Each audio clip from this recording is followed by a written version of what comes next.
Well, of course, what happens here in France is felt right across Europe, and one country that's had its fair share of leaders, but now been relatively settled with the right-wing Prime Minister Giorgia Meloni for almost 3 years now is, of course, Italy. So let's cross to Rome. We're going to talk to our correspondent, Josephine McKenna, who joins us from there. Josephine, has there been any kind of official reaction there in Italy to what's happened here in France over the last 24 hours?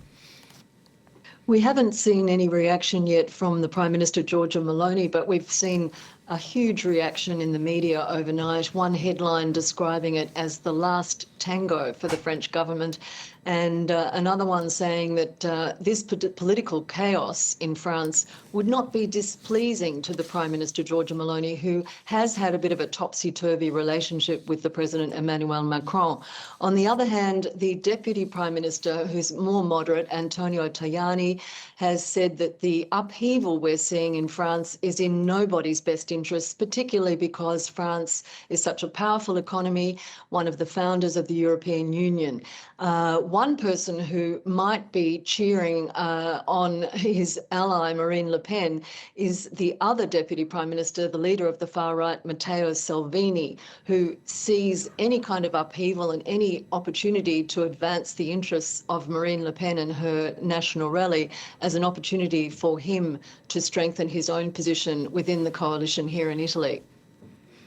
Josephine, I mean, there's no love lost, perhaps, is there, between Francois Bayrou, the outgoing Prime Minister, and Giorgia Meloni? He accused her during his time of pursuing an aggressive tax policy to attract large fortunes.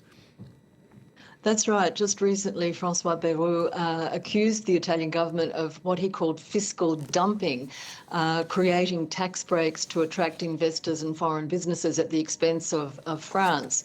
The Prime Minister, Giorgia Meloni, hit back very strongly, saying that was completely unfounded. But what we are seeing in the press today is a little bit of a smug response, I think, from the Italians, thinking that the French debt is considerable, yet in Italy and Greece, the tax burden is, of course, much higher.